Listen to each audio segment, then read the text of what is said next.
G'day you mob, what's going on? Welcome to this episode of Aussie English. Today I sort of stumbled across, I found by chance this interesting article and I thought that it would be worth having a yarn about it, right? Having a chat about it, talking about this article. So this is from abc.net.au and the title of the article is Why Parents Are Choosing Nicknames as Baby Names. And this is something interesting that I have noticed, I guess, like in hindsight, after having already read this article. I'll read it for you though soon. In hindsight, I was like, ooh, this is actually a phenomenon that I'm starting to notice more and more and more the older I get. Anyway, let's have a little read through it and we can chat about it whilst we go. A generation ago, if you met a baby called Max, you could safely assume his birth certificate said Maxwell or Maximilian. These days, it's best not to jump to conclusions. Australians are increasingly giving their babies short names that were once thought of as nicknames, says Ashley Fell, a social researcher and director of advisory at Australian research company McCrindle. Yeah, so that is true. When I was young, if you ever met someone called Ash or Pete or Dave, it was safe to assume that their full name was Ashley, Peter, or David, right? It would almost certainly be the case that that was the name that was on their birth certificate. Let's keep going. For girls, Evie, ranked 18 across Australia, is now more popular than Evelyn, ranked 19, according to the company's 2020 Baby Names Report, which draws on births, deaths, and marriages data from across the country.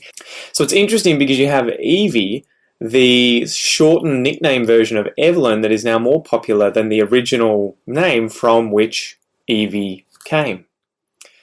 Ellie, 37, similarly ranks higher than both Eleanor, 47, and Elizabeth, 55. Meanwhile, Frankie, 36, is more popular than its formal counterparts Frances and Francesca, neither of which made it into the top 100. The trend towards shortened baby names has been growing for a few years now, Ms. Fell says, but certain shortened names have enjoyed a more recent popularity boom. Frankie has zoomed up 13 ranking places since McCrindle's 2018 report, while Archie is up 8 spots, Leo has jumped 7 places, and Ellie has crept up 4 spots. So it is interesting to see how over time, if you kept surveying and looking at the 100 most popular names based on births, deaths and marriages data, where you can obviously get the data of new babies' names, it's interesting watching how certain names come into popularity and then fall out of popularity. So I know that if you meet people who are elderly, a lot of the times you're going to meet people who have names that just aren't popular anymore. They've fallen out of favour with the average person, right? There are very few people who want their children to have the exact same name as their parents or even their grandparents. So, for instance, my 2 grandparents on my mother's side are named Ron and Beverly. Well, Ronald and Beverly. Neither of those names have I ever run into, based on my memory, one-to-one with people in the street. I just don't meet, unless they're that age. People my age and younger, I don't think I've ever met someone called Beverly who was younger than me. And Ronald, the only Ronald I can think of is Ronald Weasley from Harry Potter, really. And maybe that's a British thing, but it's just, yeah, it's funny how these things are sort of not common names. And you'll have other names like, what's a good example? Rose. No one is really called Rose unless they're maybe, 80 years old. Let's keep going. We didn't see the point, switching between long and short names. For Melissa Patsouris, a 33-year-old business owner based in Werribee, Victoria, that's pretty close actually, it didn't make much sense to choose a longer name that was going to be shortened anyway. Our 5-year-old daughter is Indy, not Indigo or Indiana, she says. We simply loved the name Indy and knew we would shorten it straight up, so just went with Indy. Grace Fastuka, 39, a customer service worker from Melbourne, had similar reasons for calling her son Leo instead of Leonardo. We preferred the name Leo, and there was more of a chance he'd be called by this short name, she says. We didn't see the point, so we just went with Leo.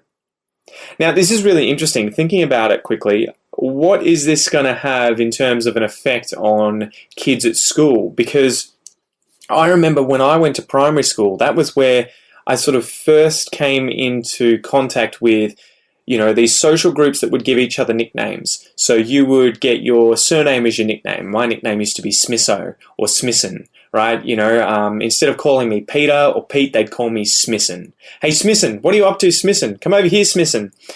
Or even Smiths, right? They'd shorten it even further.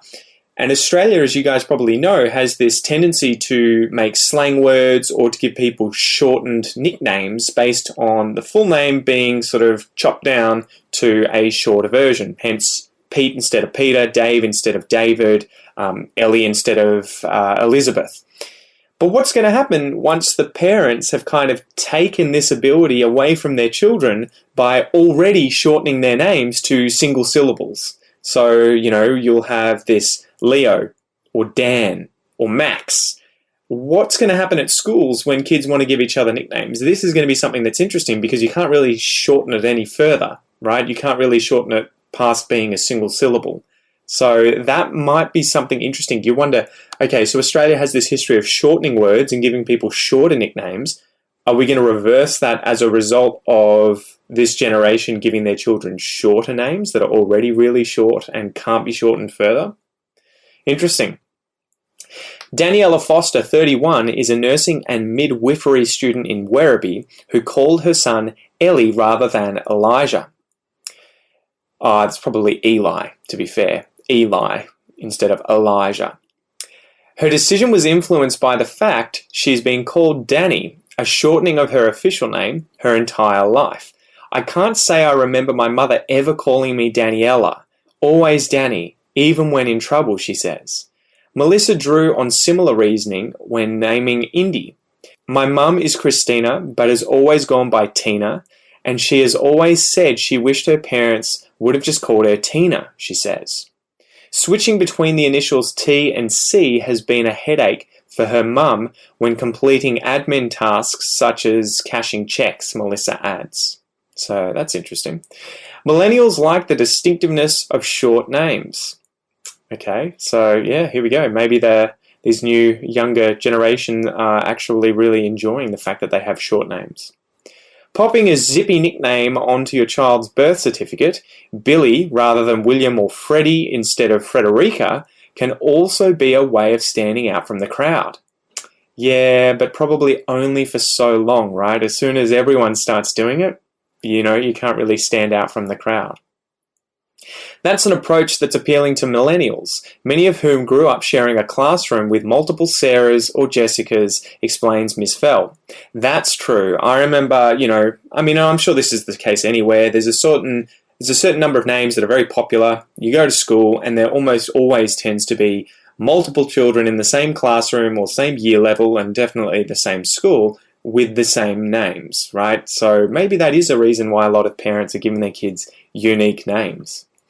The trend towards unique baby names is also tied to society's current focus on individuality and self-expression. I think there's a lot of encouragement from society right now to be individual, be true to who you are, be yourself, that kind of thing. So social researcher Kimberly Linko of McCrindle has previously told ABC Everyday. A massive factor in that is having a name that really reflects that. The pop culture effect. Pop culture certainly plays a role in influencing the baby naming trends of Australian parents, Ms. Fell says, and celebrities have been embracing the nicknames as names trend for years. That's true. There is this sort of weird effect where you have celebrities wanting to, express their individuality through their children. I mean, was it, the guy from Coldplay and his wife, Gwyneth Paltrow, who called their child Apple or something? You're just like, man, these kids are going to have a hard enough time as it is at school with their parents being famous, as if you need to make it worse by giving them weird names. So it is an interesting thing. And I wonder if that happens in your native languages, guys. Let me know in a comment below or send me a message.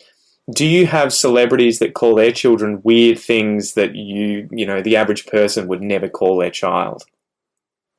To give just a few examples, Eli was the baby name of choice for Ellen Pompeo and Chris Avery's son. Keira Knightley had an Eddie. Amy Schumer has a Jean, and Drew Barrymore has a Frankie. Bob Marley's son is Ziggy, which is also the name of a baby character in US drama series Big Little Lies. And in popular US television series The Mindy Project, Mindy Kaling's character has a son called Leo. The growing popularity of Archie is, of course, partly because that's what Prince Harry and Meghan Markle named their son, adds Miss Fell. That's an interesting thing. I don't think I've ever felt the sort of urge to give my children names based on what other celebrities have called their children. So if that's true, it's interesting if there's this effect of famous people that you look up to, I guess, or that you follow, naming their children something and then it becoming the trend that everyone else follows. An increasingly relaxed Aussie workforce. Finally, the trend of shortening names reflects Australia's increasingly relaxed work culture. Millennial parents who are in the workforce today have seen a lot of change over their working years, says Ms. Fell. Today, there's more of an emphasis on diversity and individuality at work, she suggests. I think that will also increase because of COVID. With online meetings, we get to see inside the home, we get to see people's pets, says Ms. Fell. And the overall attitude towards the work-life divide is more casual. Even tattoos are more accepted in the workplace nowadays, she adds. So we don't have to have a typically regal name to have a good career. Sorry, kid, you'll be correcting everyone your entire life. While Daniela chose Eli because it was nice and simple, she says there's one frustrating downside of choosing a short name. Every time we go to the doctor or use his name at the smoothie shop, Ellie is called out, says Daniela. Sorry, kid, you'll be correcting everyone your entire life. Grace similarly struggles with having to explain her son's name to strangers. We always get asked if his full name is Leonardo, she says. And when she says no, we get odd looks as if it should be. So, yeah, this is an interesting thing. And I guess finishing up here was what my wife Kel and I were talking about quite a lot when naming our children, because obviously choosing a name for your child is a very special and important thing. You know, it's going to be something that's with them for the rest of their life. It's almost their first possession.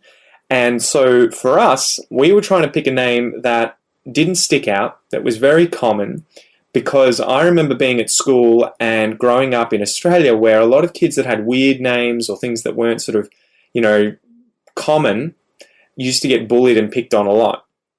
So I always thought just give them a common name. Don't make it about you personally as a parent wanting to express your individuality through your child, because it means nothing to them. They're going to just be growing up with this weird name that you decided to give them because you thought it was cool.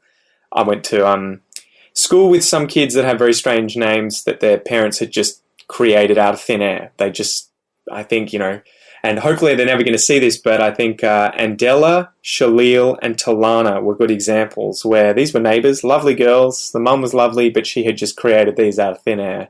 And I think the kids got quite a bit of flack for it at school because they were always like, the teachers were mispronouncing them. Kids didn't know how to pronounce them. They'd never heard them before. It was always very weird.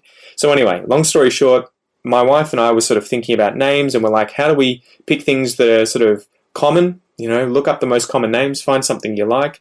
Easy to say in two languages, so they could be both said in English and Portuguese relatively easily without sort of the spelling being confusing. A name that they're just going to see as normal. And that everyone else will see as normal as well, I guess.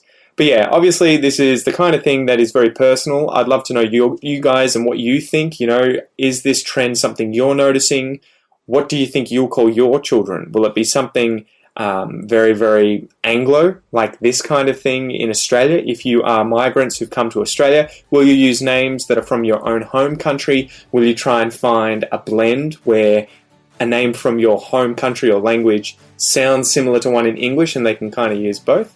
I'll chat to you in the comments, and until next time, I'm Pete. This is Aussie English. It's been a pleasure. Thanks for joining me.